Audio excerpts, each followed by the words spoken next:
Руслан. Мен 12 жастан. Ән айтып, би билегенді жақсы көрем. Қалалық, облыстық байқауларда жүлделі орындарым бар. Біздің орталық әртүрлі іс-шаралары өтеді.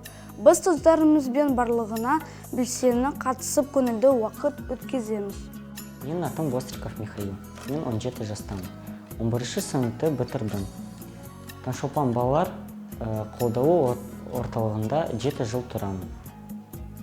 Бұл жерде көп достарым бар. Әртүрлі үйірмелерге қатысамыз. Жеке басым спортты жақсы көрем. Биыл Букетов атындағы Қарағанды университетіне түскім келеді. Менің есімім Лилия. Менің 4 жастамын. 8 сыныпты жақсы бағамен тәмамдадым. Домбыра, театр үйірмелеріне қатысамын.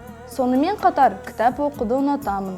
Соңғы оқыған кітабым Бауыржан Момышұлының повесі «Ұшқан ұя». Отбасылық құндылықтары мен қазақ халқының салт-дәстүрлері туралы жақсы жазылған.